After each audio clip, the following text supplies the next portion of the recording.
Звоном церковных колоколов и блеском золотых куполов встречает нас Макшанская земля, окольцованная памятником федерального значения оборонительным валом 17 века. Ну, здравствуй, Макшанская земля! Здравствуй, старинный и мудрый Макшан!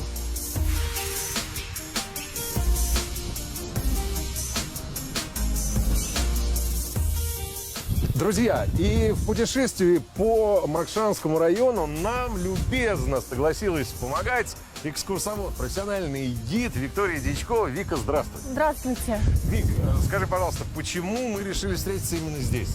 Потому что мы находимся с вами в историческом центре бывшего уездного городка Макшан.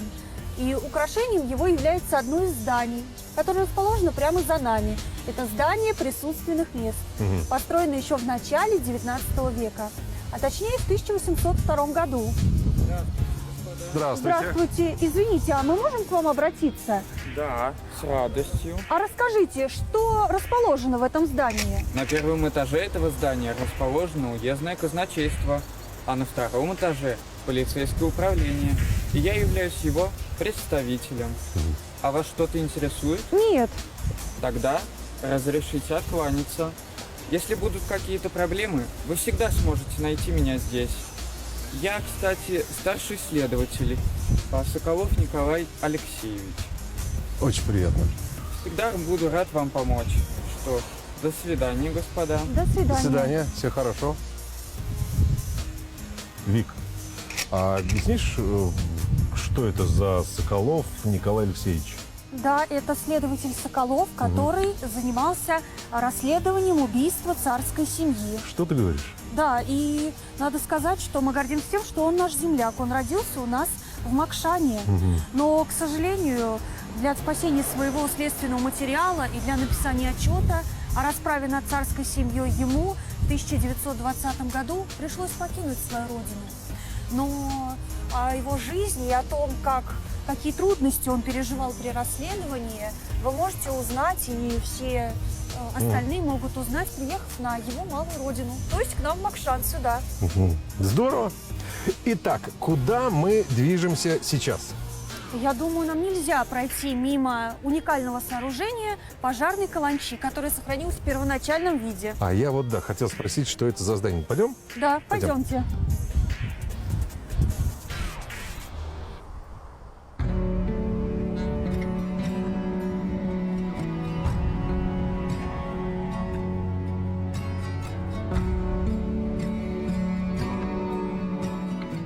Интересное здание. Да, но это сейчас для нас удивительный памятник истории. А ведь когда-то строительство пожарной каланчи было для Макшана большой необходимостью.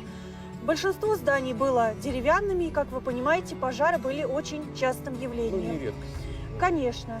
А вот с строительством пожарной каланчи дежурный мог забираться туда, издали видеть пожары, вовремя поднимать команду, которая располагалась за зданием присутственных мест. Кстати, там была пожарная Часть, да. часть. Здорово.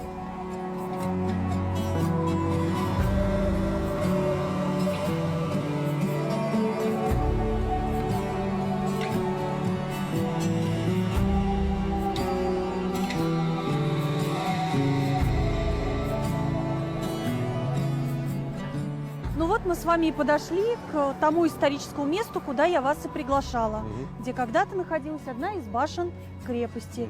Как вы видите, здесь и сейчас находится здание. Да, вот судя по кирпичной кладке старинной, да, этому зданию тоже достаточно много лет, на мой взгляд. Да, вы правы. А вот попробуйте с 2 раз угадать, что размещалось в этом здании. Вик, ну я с 5 раз вряд ли угадаю, что здесь находилось. Ну, попробуем. Ну, предположим, здесь когда-то, возможно, была школа, например. Нет. Нет. Тогда есть у меня еще одна мысль. Вот судя по изображению, такому стилизованному изображению театра на козырьке, возможно, это здание как-то связано с культурой. Да, вы правы. Тогда это театр. Нет, не совсем. Тогда осмелюсь предположить, что здесь когда-то располагался народный дом. Вы правы. Здравствуйте, господа. Вы правильно ответили, и это народный дом. А вот как вы думаете, почему мы гордимся этим зданием? Просветите, пожалуйста. Есть 3 причины, связанные с этим зданием. Во-первых, оно было построено на рубеже 19-20 веков. А во-вторых, эскиз этого здания создал наш земляк, архитектор Курочкин. Сын простой кухарки разработал проект так, что Народный дом сохранился до нашего времени. Потрясающе. Какие удивительно глубокие знания истории. Простите мою бестактность, но с кем имею честь? Я Инна Владимировна Быстренина, дочь купца, писателя-народника Владимира Порфирьевича Быстренина. Это и есть 3-я причина нашей гордости, а точнее прекрасное выступление Инны Владимировны и ее балетной труппы в нашем Народном доме. Ведь она ученица знаменитой танцовщицы Айсидоры Дункан. Что вы говорите? Да. Инна Владимировна, весьма польщен нашим знакомством. Было очень приятно познакомиться. Приятно. Всего доброго. До свидания. Всего доброго, всего хорошего. Потрясающе, великолепно. А я предлагаю вам продолжить наше путешествие и приглашаю вас на самую историческую улицу нашего Макшана. Это улица Пензенская.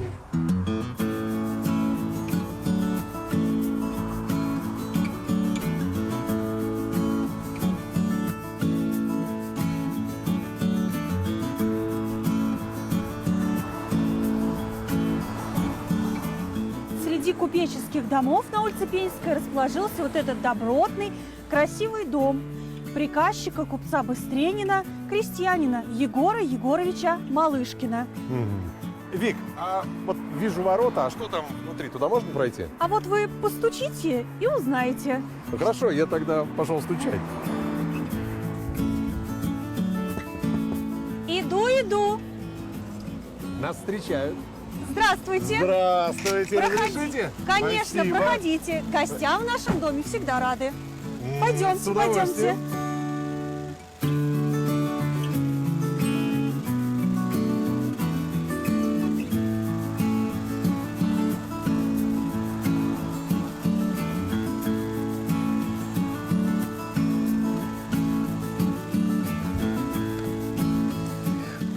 Проходите, пожалуйста. Спасибо. Уютно здесь, правда? Замечательно, я бы тут жил. Ой, я ведь совсем забыла вам представиться. Меня зовут Надежда Николаевна Малышкина. Я супруга Александра Георгиевича, моего любимого Шурика. Это я его так ласково называю. А это его комнатка. Посмотрите, какое белоснежное царство. Все это своими умелыми руками сделала его мама, Матрена Николаевна. А мы с Шуриком, счастливые, влюбленные, гуляли по Пензе и могли часами говорить о театре, музыке, литературе. А он так часто мне рассказывал о своей семье, особенно о своей маме. Ой, ну что же я вас здесь держу? Я не знаю. Ведь вы гости, а у нас в доме для гостей есть особая комната. Кухня. Нет, Нет. я приглашаю вас в гостиную нашей семьи. Пойдемте. После вас. После вас? Проходите. Да, ну, я так понимаю, по тем временам достаточно вместительная такая просторная гостиная. А вот скажите, много ли братьев и сестер было у вашего супруга?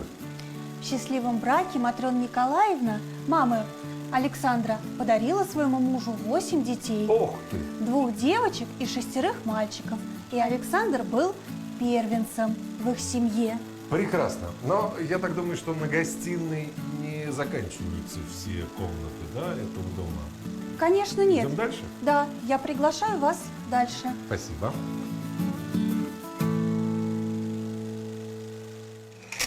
Литература – это общественное служение. А раз это так, то писатель обязан отвечать за свое слово. Особенно советская литература. Ведь ее будут читать во всем мире и изучать по ней нашу эпоху. Попробуй соври.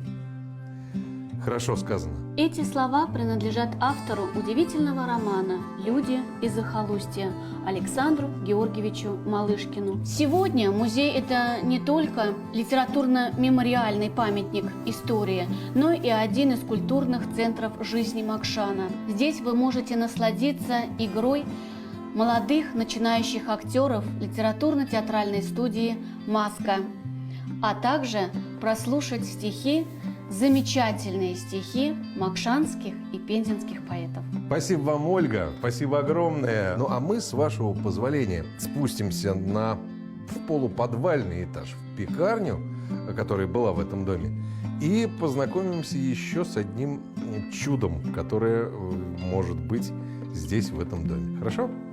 Хорошо. Спасибо.